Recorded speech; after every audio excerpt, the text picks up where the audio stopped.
Hola, ¿qué tal? ¿Cómo están? Espero se encuentren muy bien ustedes y también toda su familia. Les doy bien la bienvenida a la Hora Esfinge y les envío, por supuesto, un abrazo virtual. Les comento que esta conferencia está siendo transmitida en vivo en nuestras redes sociales y también les informo un poquito acerca de la plataforma. Esta plataforma, creo que obviamente ya ustedes son muy expertos, ya que yo creo que todos hemos tomado muchísimas conferencias en Zoom, pero les explico un poquito. Esta es una modalidad que se llama Seminario Web y si checan en la barra inferior que tienen, van a encontrar que hay un botón que dice chatear. En ese botón, ustedes dándole clic van a poder empezar a poner sus comentarios, sus preguntas o cualquier cosa con respecto a la conferencia y con mucho gusto las preguntas que tengan hasta el final, la maestra Greta va a contestarse. Muy bien. Y bueno, la conferencia de hoy titulada La perspectiva de género en la escuela para trabajar la igualdad será impartida por la maestra Greta Papadimitrio. Les platico un poquito de su gran trayectoria. Ella realiza sus estudios de educación superior en la Universidad Autónoma de Aguascalientes, en licenciatura en asesoría psicopedagógica y especialización en educación para los derechos humanos en 1996 y maestría en investigación educativa en 2003. De 1992 al 2012 fue coordinadora del Programa de Educación para la Paz y los Derechos Humanos de la Universidad Autónoma de Aguascalientes, en el Departamento de Educación del Centro de Ciencias Sociales y Humanidades, en convenio con el Instituto de Educación de Aguascalientes para la intervención en escuelas de educación básica. En 2004 forma parte del equipo fundador del Colectivo de Educación para la Paz y actualmente funge como su directora. Durante 16 años ha impulsado proyectos y programas para contribuir en la cultura de derechos humanos, igualdad de género, eliminación de todo tipo de violencias sociales, ambiente y vida saludable. En 30 años se ha consolidado como una educadora para la paz, especialista en educación valoral y convivencia escolar, derechos humanos, perspectiva de género y resolución no violenta de conflictos. Se ha desempeñado como conferencista y tallerista nacional e internacional alrededor de sus especializaciones. Ha publicado como autora y coautora 15 libros de formación cívica y ética para alumnado y docentes de niveles primaria y secundaria de educación básica desde el año 2003 hasta el 2014. Actualmente es directora de la editorial Derecho y Revés y tiene una colección de 26 libros para niños y niñas de 0 a 4 años. Diciendo esto, le cedo la palabra a la maestra Greta. Hola, muchas gracias, Wendy. Agradezco primero a la editorial Esfinge la oportunidad de estar aquí con todos y todas ustedes. Me da mucho gusto que quienes participan en esta conferencia el día de hoy son de toda la República Mexicana. Yo les saludo desde Aguascalientes con mucho gusto. Y bueno, estaremos aquí acompañadas y asistidas de Wendy y de Arturo, que está detrás de cámaras, para lo que se nos ofrezca. Como ya bien les dijo Wendy, el tema del día de hoy es la perspectiva de género en la escuela para poder trabajar la igualdad sustantiva, que sabemos todos y todas que es prioritaria desde los lineamientos de nuestra Constitución. Y ahora con estos tiempos de contingencia que estamos viviendo, de encierro, de reducción de espacios, pues las violencias a veces se intensifican, y creo que es una oportunidad tanto para ustedes como maestros, como para cuando atiendan ustedes a padres y madres de familia y al alumnado, para que veamos la importancia de la temática que voy a estar compartiendo aquí con ustedes. Qué bueno que ustedes ya son todos unos expertos y todas unas expertas en estos medios, que a veces son un poco fríos, pero que nos vamos a tener que ir acostumbrando y que ir mejorando para que podamos comunicarnos, aunque sea ahorita de manera unidireccional, porque la que va a estar hablando más soy yo. Estoy atenta de cualquier manera a los chats, y Wendy nos va a estar ayudando a compilar las preguntas que les surjan durante mi presentación, para que, como ella ya nos dijo, al final yo les pueda dar alguna respuesta o algún comentario sobre la temática de hoy. Entonces, bueno, voy a empezar con plantear la perspectiva de género también como una forma de construir la paz, de hacer vigentes los derechos humanos. Es una triada que desde el Colectivo de Educación para la Paz y los Derechos Humanos, desde el cual yo he trabajado ya estas 3 décadas, es una triada que no podemos separar. La perspectiva de género no es una cuestión de moda, ¿sí? Ya es una filosofía humanista que responde a una visión más androcéntrica o centrada en los estudios del hombre y donde se empieza a hacer un análisis de las ciencias sociales y de la forma de ver el mundo desde la perspectiva también de las mujeres.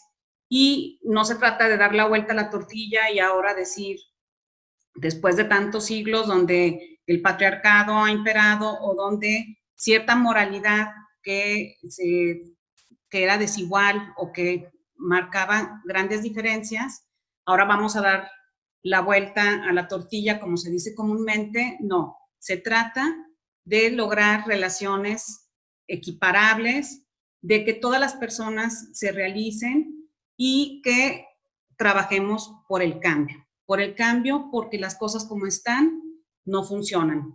Yo siempre he dicho que el arte de educar, y lo aprendí de mis maestros y maestras por el paso en la universidad, es que el arte de educar es saber qué conservamos y qué transformamos, no solo por transformarlo, sino porque ya no está funcionando en nuestras relaciones y en las formas de convivencia.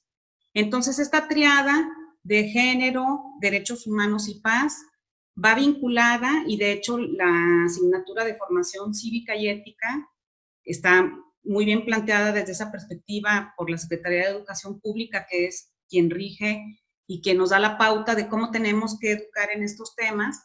Es un tema que también es transversal, ¿sí? Se ve en formación cívica y ética, es un tema o es un aprendizaje esperado, pero realmente es transversal, porque no podemos construir, por ejemplo, una cultura de paz en donde todavía haya niñas que no son escuchadas, que no son reconocidas, que no tienen acceso a la educación, que son maltratadas y otras situaciones que podemos seguir enumerando y que por eso han llevado a modificar el artículo 4 de la Constitución, se han creado leyes para hacer vigente la igualdad en todos los espacios. Y bueno, en este momento nos vamos a enfocar más en el espacio. Una presentación para poder ir hilando algunos conceptos básicos.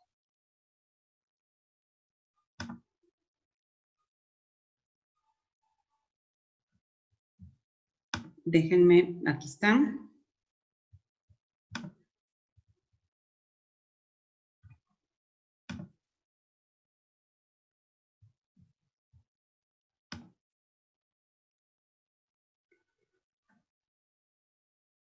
Bueno, como les decía, la perspectiva de género entra en la escuela ahora, podremos decir, por la ventana, por la puerta ancha. Antes, Abraham Mayens, un maestro chileno, decía que entrábamos por la ventana porque todavía no había un programa educativo que nos permitiera abordar estas temáticas de manera explícita. Ahora ya contamos con un programa de estudio, con una propuesta de aprendizajes esperados, de competencias a desarrollar, que nos permiten insertar estos temas de manera abierta y sin tapujos, diríamos. Voy a simplificar, no me voy a ir a analizarla desde la postura filosófica.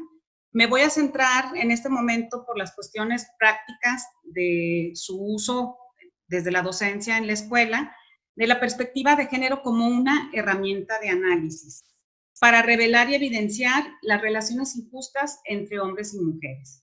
Ese sería el punto central de los estudios de género y de la introducción de la perspectiva de género en las aulas, en el sistema educativo, ¿sí? ¿Por qué? Porque nos permite revisar las relaciones que, si estuvieron en la conferencia del maestro Paco Cascón, él nos explicó muy bien cómo las personas, las relaciones importan, los objetivos personales también, y las relaciones que se construyen en la escuela son muy importantes. Hay 3 ejes que podemos analizar desde la perspectiva de género en nuestra acción, en nuestro actuar cotidiano como docentes. Es el sistema sexo-género, ¿sí? El género se construye alrededor del sexo. Cómo usamos y nos dividimos los espacios, tanto el público como el privado, que antes estaban muy divididos, pero bueno, ahora forman parte de un solo sistema, y ahora que estamos en confinamiento, mucho más. Ya lo privado se hace público, aquí estamos desde nuestras casas en contacto para poder seguir educándonos. Y un tercer punto que es fundamental de la perspectiva de género es el ejercicio del poder. Si no analizamos cómo ejercemos el poder, no vamos a poder erradicar formas de ejercer el poder violentas que se han enraizado en nuestra cultura. Así, podemos ver en esta siguiente lámina cómo la visión androcéntrica y patriarcal de las relaciones del poder, es decir, la visión de los hombres, que eran los que construían los saberes y los conocimientos, y de hecho, pues las leyes, y eran quienes regían el mundo del conocimiento, dividían al mundo desde una lógica binaria en un espacio público y en un espacio privado. Y bueno, ya todos y todas sabemos para quién estaba asignado el espacio público y para quién el espacio privado. La perspectiva de género viene a ayudarnos a señalar diferencias, desigualdades y prácticas discriminatorias, a veces no reconocidas o invisibles, en las relaciones y en el ejercicio del poder. Es decir, la perspectiva de género viene a hacer una crítica de cómo se estaba construyendo la división de los espacios, cómo se estaba construyendo el sistema sexo-género y del ejercicio del poder. Es decir, quienes decían, quienes podían trabajar en el espacio público, quienes en el privado, y cómo nos repartíamos estas tareas o cómo se siguen repartiendo. Obviamente, la perspectiva de género con la finalidad de no tener esta separación tan tajante y con la meta o el objetivo de lograr la igualdad. Entonces, desde la mirada de la perspectiva de género y desde los derechos humanos y la construcción de la paz, lo que queremos es que el espacio público y el espacio privado cada vez más se interlacen, se entrelacen, se mezclen y que no haya esta limitación, sino que tanto hombres como mujeres puedan pasar de un espacio al otro sin dejar fuera a otros y a otras, sin excluir a nadie. El tema de la inclusión y de la valoración de la diversidad toma mucha fuerza también con la perspectiva de género. Entonces, esta perspectiva de género, ¿qué es lo que nos viene a marcar? ¿Qué es lo que encuentra? Encuentra que hay diferencias, que esas diferencias a veces se traducen en desigualdades, porque sí, diferencia y desigualdad no son lo mismo, así como conflicto y violencia no son lo mismo, aunque los usamos mucho como sinónimos, y como esas diferencias y esas desigualdades pueden también derivar en la discriminación. Las diferencias nos dan identidad, ¿sí? No son ni buenas ni malas, al contrario, hasta nos pueden afirmar. Yo hablo desde la perspectiva de género de afirmaciones identitarias, lo aprendí de mi maestra Marcela Lagarde. Las diferencias nos afirman, nos hacen personas únicas, nos dan identidad, y en este caso, como estamos hablando de la perspectiva de género que se construye alrededor del sistema del sexo, sí depende de si somos hombres o somos mujeres, cómo nos vamos a caracterizar y cómo nos vamos a diferenciar en nuestra identidad como personas, ¿sí?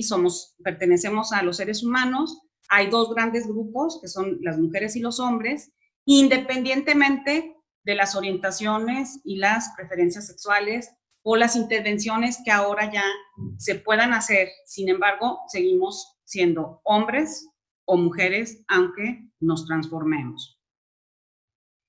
Esas diferencias, después, culturalmente, se hacen construcciones alrededor de ellas.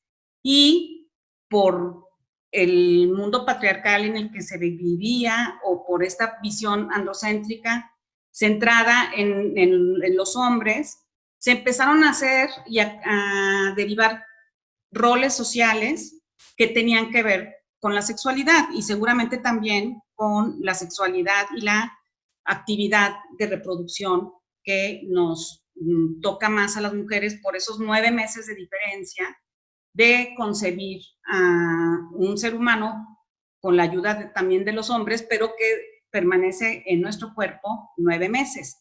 Entonces se fueron repartiendo los espacios para lo privado, para el cuidado de los bebés, para la reproducción, para todo lo que tiene que ver con el trabajo doméstico y no remunerado, en donde se consideró que eso correspondía a las mujeres y a los hombres se les abrió y se les entregó el espacio público para producir, para lograr llevar el sustento como proveedores al ámbito privado. Esta división fue creando y derivando en desigualdades. Es decir, ya no nada más se marca la diferencia, sino que comienza a haber desigualdades porque hay un espacio remunerado y otro espacio que no. Se van limitando y entonces quizás los hombres no pueden ejercer la paternidad como quisieran, las mujeres no pueden desarrollarse profesionalmente, etcétera. Es decir, se asignan roles sociales que nos limitan y que luego, además de limitarnos, se les van poniendo valoraciones, ¿sí? Y hay personas que van creyendo que ser hombre es superior a ser mujer por diversas razones que no voy a entretenerme ahorita en revisarlas porque creo que son temas que ya estamos empezando a superar y que estamos precisamente, por eso desde la escuela y desde estos lugares de estudio virtuales como el que está presentándonos y ofreciéndonos aquí la editorial Esfinge, en donde podamos darnos cuenta como de una diferencia sexual se pueden construir roles que le llamamos de género y que nos pueden a veces limitar y que pueden derivar en discriminación. ¿Por qué? Porque colocamos a un grupo o a un sexo por encima de otro. Vamos a conocer como sexismo. El sexismo es la expresión de la discriminación basada en el sexo, que se caracteriza por estas diferencias, que sí, o sea, obviamente somos diferentes biológicamente, hombres y mujeres, pero que además supeditan estas diferencias a un trato desigual, ¿sí? Por ejemplo, hasta en el espacio público puede haber ya un hombre y una mujer que tienen el mismo puesto y sin embargo todavía hay evidencias que nos dicen que el hombre gana más que la mujer por un trabajo igual. Ese es un ejemplo como de no nada más la separación de los espacios, sino como en un mismo espacio todavía podemos ver este tipo de discriminación y cómo esta jerarquización está basada en el poder, que es una característica de cualquier práctica discriminatoria, ¿sí? En cualquier discriminación, también por cuestión económica, por cuestión de raza, por cuestión de nacimiento, de naciones, etcétera, lo que se quiere es imponer el poder sobre otros y excluir a quienes no tienen cabida en el sistema de creencias de estos grupos, que excluyen a otros. Entonces, bueno, esta construcción de diferencia, desigualdad y discriminación se puede revertir. No todas las diferencias tienen que generar desigualdad. Y por lo tanto no tiene que haber discriminación. De hecho, uno de los valores importantes en el sistema educativo actual y en el artículo 3º es la valoración de la diversidad. Y dentro de la diversidad, además de la diversidad de pueblos, de razas, de lenguas, obviamente está la diversidad sexual, tanto biológica como de orientaciones y de preferencias. Entonces, desde esta perspectiva, desde la perspectiva de género, las diferencias hay que valorarlas, hay que hacerlas visibles y hay que cuidar que no produzcan desigualdad y que no deriven en discriminación. Si ven en esta lámina, hacemos una síntesis donde el género, que es el que está de color verde, es la construcción cultural que designa formas de ser y roles que dan poder a mujeres y a hombres. Es decir, cada rol que se va asignando a hombres y a mujeres le van dando ciertos poderes. ¿Sí? El poder de las mujeres para cocinar, por ejemplo, para apropiarse de la cocina, el poder que se le da a los hombres para proveer, etcétera. ¿Sí? O sea, siempre estamos hablando del ejercicio del poder. Desde la perspectiva de la paz, queremos que ese proceso en el que se concreta, que la paz es donde se concreta la justicia social, es decir, la paz no es un lugar al que vamos a llegar, sino es un proceso constante donde estamos construyendo y estamos trabajando las diferencias para que estas diferencias se resuelvan, sobre todo cuando se contraponen, que es cuando entramos en conflicto, y que nos permitan vivir en paz. Vivir en paz, ¿qué significa? Que se concretice la justicia, que se ejerzan los derechos humanos y que las relaciones entre las personas sean simétricas. Eso es muy, muy importante en la resolución de conflictos. Paco quienes escucharon a Paco el viernes, no tuvo tiempo de ahondar mucho en este tema, aunque es un tema crucial en la prevención. ¿Se acuerdan que él nos habló del término de la prevención? Que no me estoy equivocando, no es prevención, sino la prevención en el sentido de proveer a las personas de esas competencias que se requieren para poder ser unas personas que se realizan con amor propio, autoconocimiento, que son capaces de empatizar con otros, de comunicarse y de hacer un trabajo de colaboración para lograr los objetivos personales, pero también para permitir que las demás personas cumplan sus propósitos. ¿Por qué? Porque las relaciones importan. Y Paco el viernes también nos ponía ejemplos de enfrentamientos o de situaciones con personas que no nos conocemos y que entonces quizás no valga la pena tanto entrar a negociar o a tratar de resolver algún conflicto.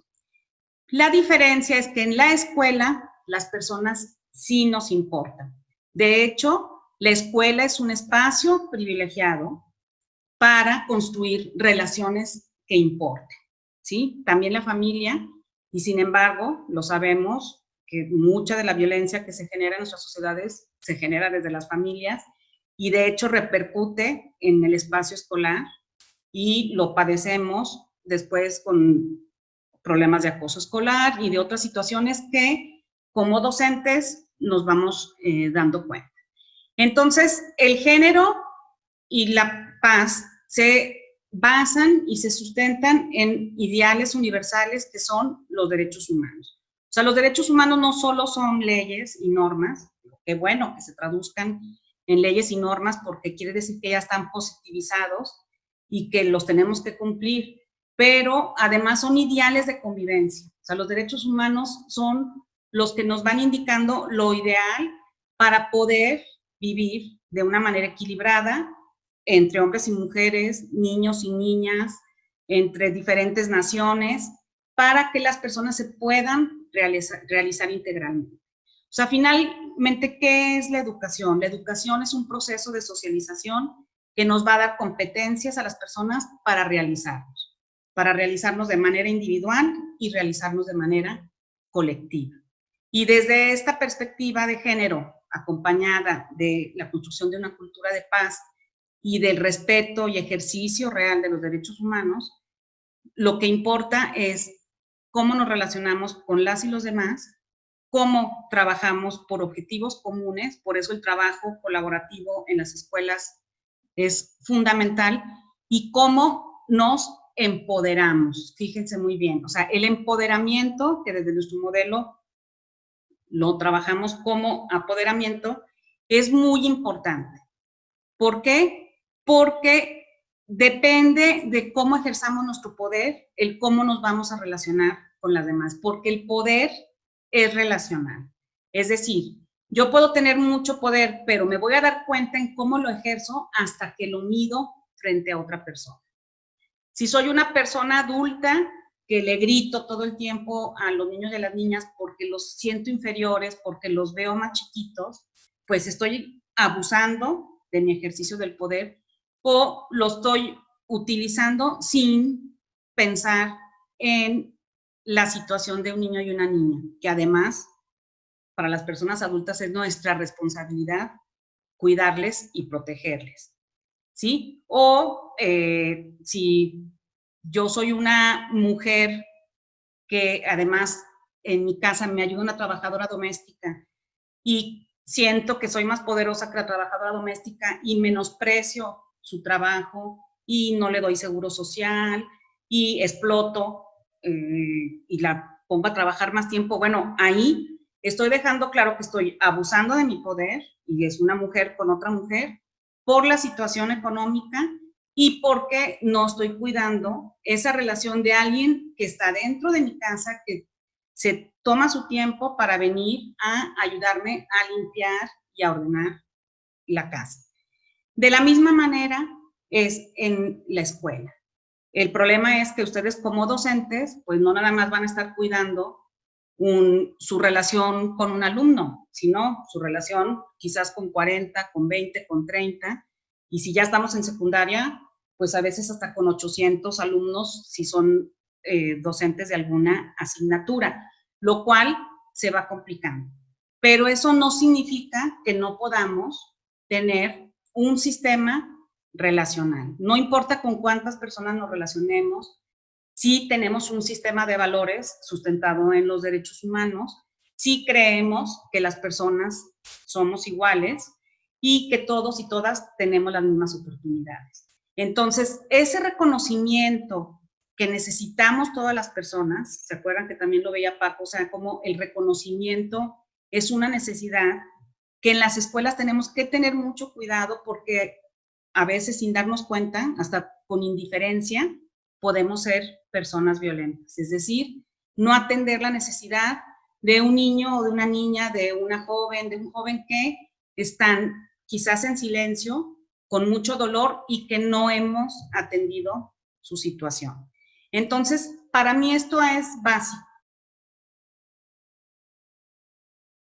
De género, nos tienen que importar las relaciones, ¿sí? Sí, quizás no vamos a trabajar esto con las personas del metro, donde vamos todos apretujados, o en el servicio público, o con el taxista que va enojado a llevarnos a algún lugar, pero sí, la escuela es un laboratorio donde se pueden poner en práctica estas relaciones y poder aprender, tanto docentes como alumnos y alumnas, a ir ejerciendo y midiendo nuestro poder con otros y otras. Pero ¿para qué queremos el poder? Porque finalmente es de lo que estamos hablando. O sea, ¿por qué creemos que el poder es lo que se tiene que trabajar? No solo el poder, ya vimos, es el sistema sexo-género. Ok, ¿cómo a partir del sexo vamos rompiendo con estereotipos y prejuicios que no tienen que ver con el sexo? O sea, no es posible que un hombre, por ser hombre, biológicamente, varón, no pueda hacer trabajo doméstico, o una mujer que es mujer por su sexo, que además de tener bebés, no pueda desarrollarse profesionalmente. O sea, esa parte creo que la hemos ido superando poco a poco. Eso nos ha llevado, estoy haciendo un repaso, a ir también analizando cómo nos vamos apropiando del espacio público y del espacio privado. Y hablo de apropiación lo que significa que entonces también hay que aprender a soltar, ¿sí? Si las mujeres queremos que los hombres no nos ayuden, sino que compartan las responsabilidades del hogar, pues hay que abrir la cancha y hay que dejar que desde sus formas y perspectivas también se apropien del hogar. Y nosotras, en lo público, ir aprendiendo a apropiarnos de lo público, porque también va a haber otras personas soltando ese poder que tenían quizás acaparado para que otros y otras lo tomemos. Entonces, cuando hablamos de poder y cuando hablamos de ejercicio relacional, es decir, en relación con las demás, con las otras personas, siempre va a haber un empoderamiento y un desempoderamiento. Alguien tiene que soltar el poder para que otra persona lo tome. Ese es el arte de la educación para la paz y los derechos humanos con perspectiva de género. ¿Cómo le hacemos para que todos los niños y las niñas de nuestro salón de clases, para que todas las y los jóvenes que van a aprender y a estudiar y a desarrollar habilidades, actitudes y valores en nuestros espacios educativos, cómo le hacemos para que ejerzan ese poder? ¿Y qué meta vamos a tener con el poder? Porque lo podemos ejercer, pero ese poder también se puede ejercer para violentar, para discriminar, para excluir. Entonces, sí es muy claro, y creo que esa es una ventaja muy importante de la educación pública, a diferencia de la educación en nuestras casas, es que en la escuela sí intencionamos muchísimo más la educación. Ya hay muchas familias que también intencionan la educación, ya cada vez más los matrimonios o las parejas, no tiene que ser una familia solo por la vía matrimonial, legal, pero la conformación de las familias actuales cada vez también se van involucrando más en con qué intención, para qué conformamos esta familia, hasta dónde queremos llegar. Pero la escuela tiene programas de estudio, o sea, la Secretaría de Educación Pública nos da un programa específico muy detallado en donde podemos ir visibilizando las cosas que no funcionan, ¿sí? Los aprendizajes que tenemos que revertir, que reeducar porque ya no sirven, y que sí podemos trabajar para que la sociedad funcione de una manera pacífica y donde se construyan seres completos, es decir, personas realizadas. Y cuando me refiero a realizadas, no solo en lo material, también en lo espiritual, en toda una gama socioemocional que no solo tiene que ver con conocimientos, sino con una manera integral de competencias para la vida. Y creo que eso es un compromiso sustantivo en el siglo XXI.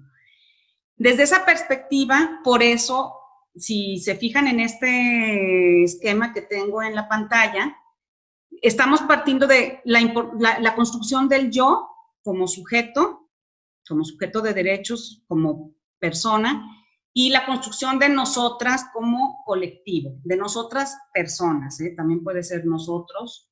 O sea, me gusta utilizar un lenguaje incluyente, no creo en la neutralidad, ¿sí? Sí creo que así como decimos azul y decimos rojo, no podemos decir color, porque entonces se perdería el azul y el rojo. También creo que en las personas decir niño, niña, hombre, mujer, hay que decirlo, porque es la forma en la que nos identificamos. Y una dimensión importante de esta construcción, y que es en la que me he centrado ahorita, porque es la que tiene más que ver en la perspectiva de género y en la resolución de conflictos, es la rebanada de este círculo, que podría decir como una rebanada de pastel color verde, donde el poder se va a revisar en relación a sus simetrías y asimetrías. Porque además no es como que, ya aprendí a equilibrar mi poder y lo voy a equilibrar con todos y todas. No, porque recuerden que es relacional y que también depende de las necesidades de las personas y del conflicto o problema que se tenga que resolver. Entonces yo puedo tener una relación muy equiparable, muy equilibrada con el director o la directora de mi escuela, pero después algún problema o alguna temática específica, romper con ese equilibrio y hay que volverlo a trabajar. Para poder empoderarnos y desapoderarnos constantemente, necesitamos trabajar el autoconocimiento, el conocimiento del entorno, el aprecio, ¿sí? Nosotros no hablamos de autoestima nada más, el aprecio implica la autoestima, el amor propio, pero también el aprecio a las demás personas, el podernos poner en su lugar y el apoderamiento desde este sentido de me empodero, pero también suelto el poder para que otros lo tomen, ¿sí? Ahorita me encantaría, por ejemplo, una forma mía de soltar el poder sería que ustedes también hablaran, pero bueno, por la modalidad y por las distancias y por el tiempo, pues ahora tengo el poder de la palabra, ustedes el poder de la escucha y espero que se vayan planteando preguntas para que yo pueda de alguna manera devolver satisfactoriamente sus comentarios. Entonces, bueno, aquí solo estoy hablando del poder, pero aquí, ¿para qué quiero el poder? El poder lo quiero para que los niños y las niñas desarrollen su autonomía. ¿Por qué nos da gusto cuando un niño o una niña gatea y después de gatear camina y después de caminar corre? Ah, bueno, porque ese niño y esa niña con esos 3 manifestaciones conductuales nos indica que es más libre, que ya puede avanzar por sí mismo. Entonces, para eso tenemos que ir intencionando el poder. Sí se puede intencionar, o sea, no es lo mismo el poder para lastimar a alguien que el poder desde una perspectiva positiva, ¿sí? Recuerden que venimos de un mundo donde el conflicto tiene una connotación negativa, el cambio tiene una connotación negativa, el poder también, porque generalmente lo ligamos a quienes nos gobiernan o a quienes abusan del poder. O sea, el poder es una característica de los seres vivos, podemos hacer cosas. Y ese poder, si va bien encaminado, nos va a permitir llegar a una situación de mayor autonomía para poder tomar las decisiones necesarias frente a la vida cotidiana. Entonces, ¿cómo vamos a regular ese poder? ¿Cómo vamos a saber si estamos educando y facilitando el camino a nuestro alumnado? Pues vamos a ir también desarrollando la clarificación, es decir, ya me conozco, pero ahora clarifico de eso que me conozco, qué es lo que valoro más, ¿sí? Puedo hacer una escala valoral para saber qué es más importante y qué menos importante.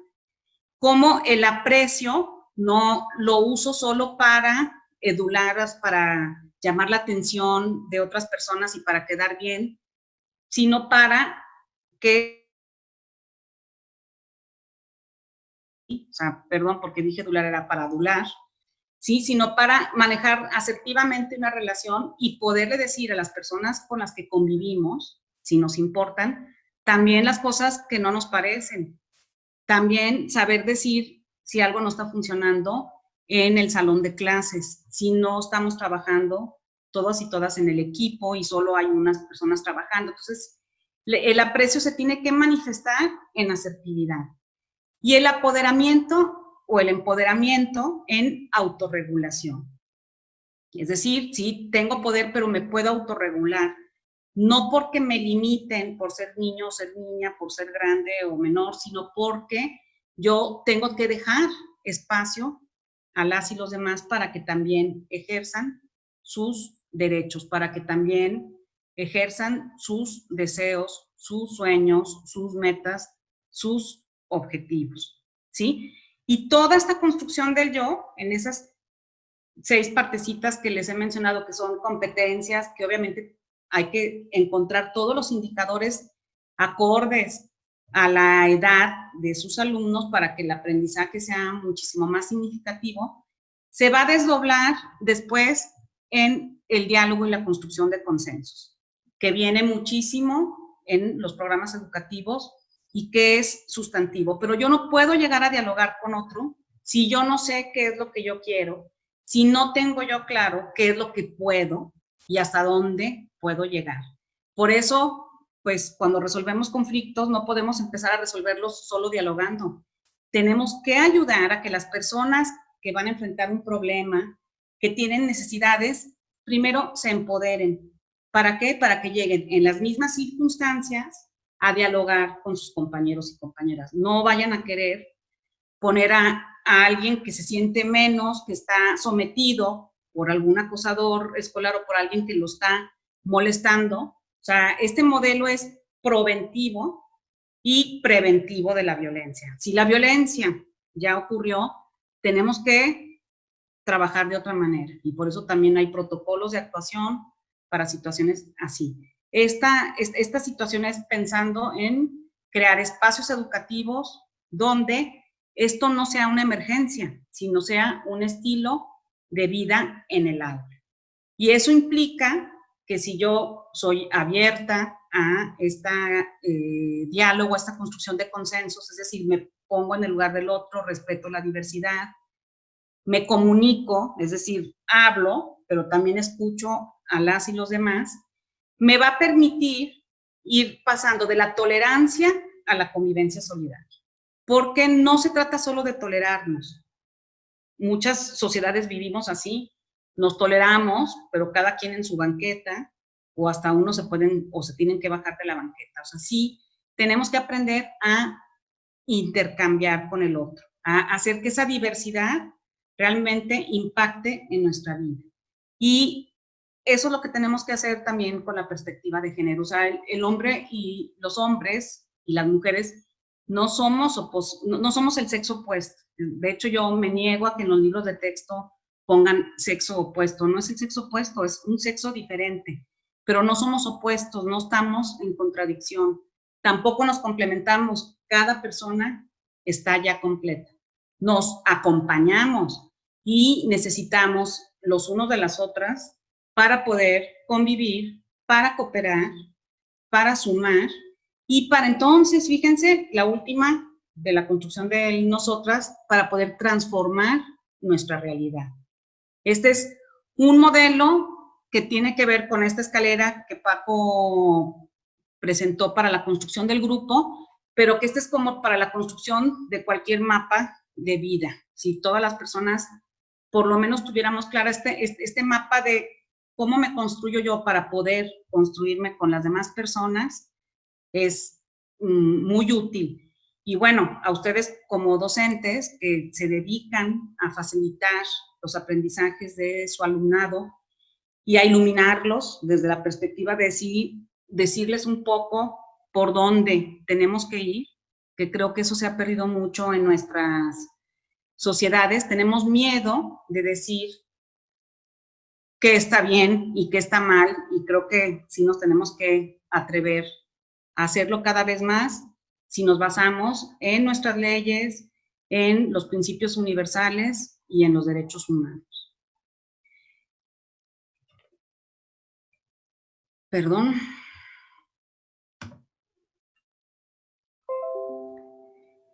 Entonces, bueno, me gustaría, si Wendy ya me tiene por ahí algunas preguntas, ver cuáles han sido sus reacciones, si ya hay por ahí algunas preguntas que me las perdí por estar con la presentación. Sí, de hecho ya hay unas preguntas. Arturo Moreno dice, ¿cómo enfrentar una situación de desigualdad de género cuando en el hogar se violentan por parte de los padres los derechos de nuestros alumnos? Sí, bueno, esa siempre ha sido es una problemática vigente que creo que cada vez más, este es un ejemplo del espacio público y el espacio privado.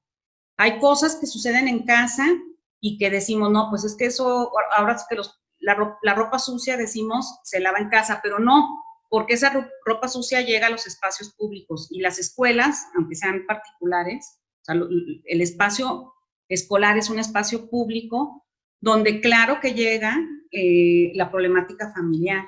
Entonces sí creo que por eso es importante, claro, hay que cubrir el programa académico, ¿sí? Y de nociones y de conocimientos, pero sí creo que los maestros y las maestras tienen que involucrarse un poco más en el trabajo.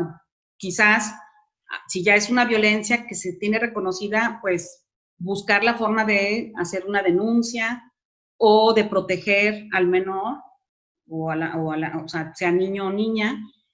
Tendríamos que ver, porque sí es un problema que se sale del ámbito educativo y que a veces está en la línea con una cuestión legal. Por eso les decía, sí, o sea, de verdad, los maestros y las maestras tienen que tener muchas antenas. Yo creo que las tienen y la verdad yo siempre los he respetado muchísimo.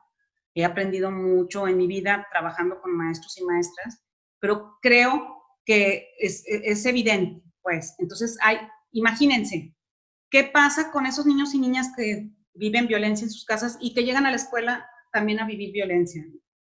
Que a todo dar, llegar a una escuela donde le importo al maestro y a la maestra, donde me cuidan, donde se dan cuenta que tengo necesidades, híjole, a todo dar. Pero hay niños y niñas que sufren violencia en su casa, en la escuela, en la calle. Entonces, bueno, yo ahí digo, pongamos nuestro granito de arena y sí busquemos alternativas institucionales y legales. Muchas gracias, Miss. La siguiente pregunta es de Marta Flores. Dice, ¿cómo trabajar con alumnos de baja autoestima y con historial de violencia familiar dentro del aula? Que el alumno no se sienta presionado o alterado. Bueno, esta parte, por eso tanto Paco como su servidora tenemos muchos años, muchos trabajando la metodología socioafectiva. Sí tenemos que dejar espacios en el aula para lo socioafectivo, para trabajar las emociones, para trabajar cómo me siento hoy, cómo vengo hoy, para reconocer, para estimular, para apreciar a nuestros alumnos y alumnas. Y cuando hacemos las dinámicas socioafectivas de la alternativa del juego de Paco Cascón, nos dicen, ay, pero aquí son puras cosas positivas, también hay negativas, sí, pero las negativas ya no las dijimos todo el tiempo, las negativas ya no las sabemos y muchas veces lo que necesitamos, como dice Marta, es levantar el ánimo, ¿sí? Que hay que tener cuidado porque, bueno, la autoestima y el estado de ánimo son dos cosas distintas, pero claro, que un estado de ánimo, de opresión y de miedo, pues puede destrozar nuestra autoestima y por eso la tenemos que trabajar y por eso a veces hay que atenderla psicológicamente. Pero yo también, yo creo en la educación de las personas adultas, por eso he dedicado toda mi vida a trabajar con las y los docentes, con padres y madres de familia, porque si nosotras no cambiamos, no va a cambiar el futuro de los niños y las niñas. Dice Ángeles Albarrán, ¿cómo ayudar a una alumna que siempre la hacen a un lado por su colorido?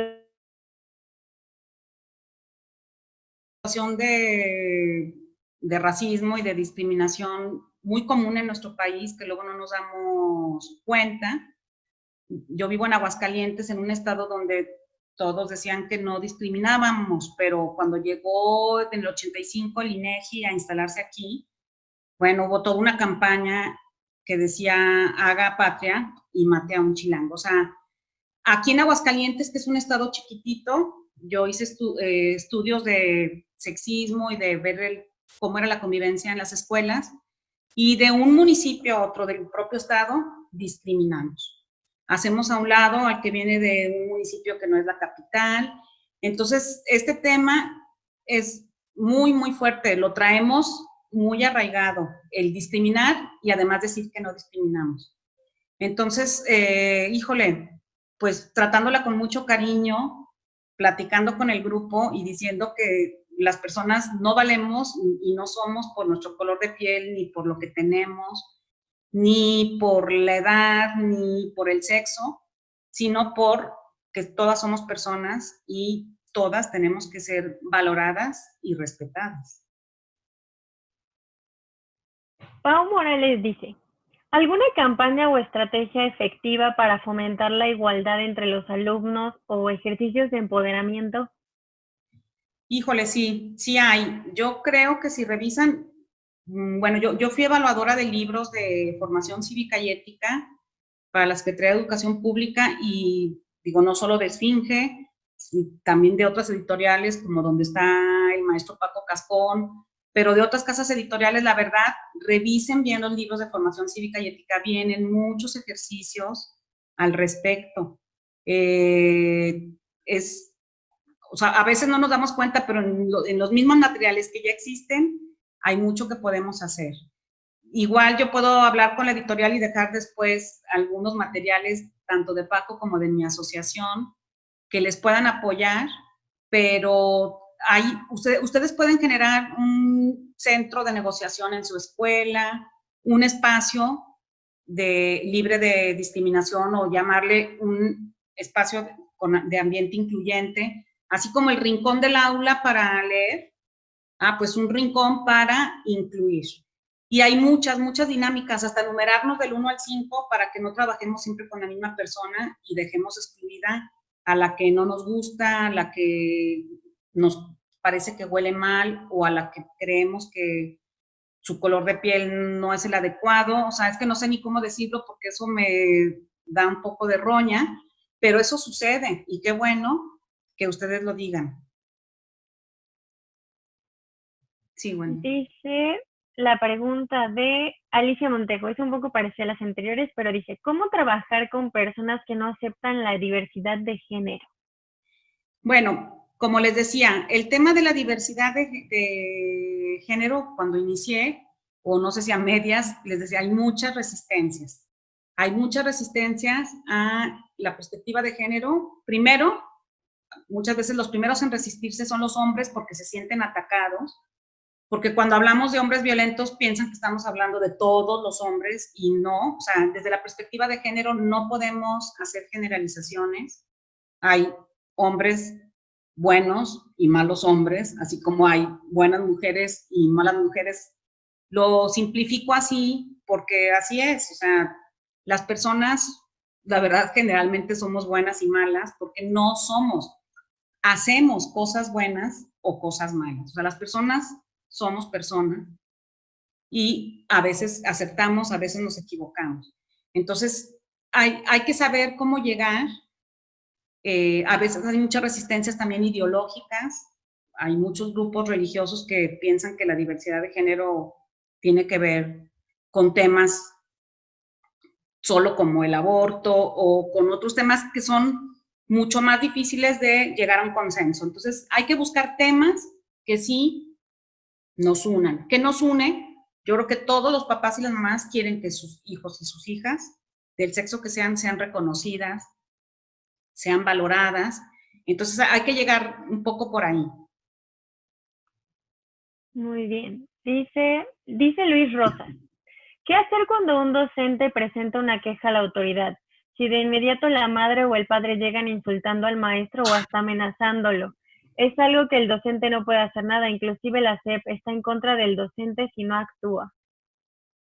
Uy, sí, sí, sí conozco todas esas historias porque yo también he estado en escuelas donde no sabemos hasta dónde denunciar, por ejemplo, cuando sabemos que una niña ha sido abusada sexualmente por algún familiar. O sea, hay temas muy, muy fuertes, pero que tenemos que destapar, que los tenemos que denunciar, que a veces tenemos que buscar si dentro, yo creo que dentro de la Secretaría de Educación Pública tiene que haber mecanismos para poderlo hacer. Quizás no hemos encontrado la forma de hacerlo sin que se personalice o que esas personas lo vean como un ataque, sino como una ayuda. Pero sí sé que también es un riesgo, o sea, también hay mucha evidencia, porque bueno, el crimen organizado también sus hijos y sus hijas van a la escuela y a veces eso genera mucha tensión y pone en riesgo a maestras y a maestros.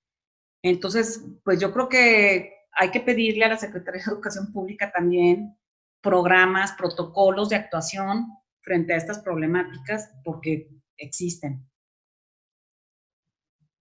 Marta Flores dice, ¿cómo se llama la dinámica que mencionó? Yo trabajo con adolescentes de preparatoria y secundaria. ¿Cuál dinámica sería? Híjole, es que hay muchísimas, pero les voy a dejar, de hecho Paco, no sé si estuvieron en la ponencia de Paco, es que Paco tiene una página donde están casi todas las dinámicas socioafectivas y yo pues, me comprometo a dejar en la editorial también materiales para que se los hagan llegar, porque son muchísimas. Hay dinámicas de aprecio, dinámicas de confianza, para construir confianza, dinámicas de clarificación. Hay muchísimas, muchísimas, y las tenemos ya sistematizadas y podemos hacérselas llegar con mucho gusto. Menciona Wendy Antonio Roca. ¿Cómo podemos ayudar a un alumno que presenta conductas muy amaneradas y que a sus compañeros y maestros no nos molesta, pero la dirección general lo discrimina por eso y le cierra sus puertas y eventos para que le cierra sus participaciones a eventos que piensan que solo debe ser solo para niñas, metiendo cuestiones religiosas cuando la escuela es laica? Bueno, pues, insisto, yo estuve muchos años coordinando también el programa Constrúyete en Aguascalientes, en Michoacán y un tiempo en Guanajuato, y no saben cuántos problemas tenemos de discriminación por la orientación sexual, por el piercing, por el tatuaje, por muchas cosas que la ley lo prohíbe. O sea, sí creo que tenemos que revisar las leyes, tenemos que revisar los reglamentos escolares, muchas veces violan la Constitución. Entonces, las escuelas nos tenemos que actualizar, nos tenemos que poner las pilas y sí tenemos que revisar nuestros estereotipos y nuestros prejuicios. Y cuando también trabajo con policías, si queremos evitar feminicidios y atender la violencia de género, primero tengo que quitarle los prejuicios y los estereotipos a los policías, porque si ellos tienen el proceso, no se va a llevar adecuadamente y la información va a llegar tergiversada al juicio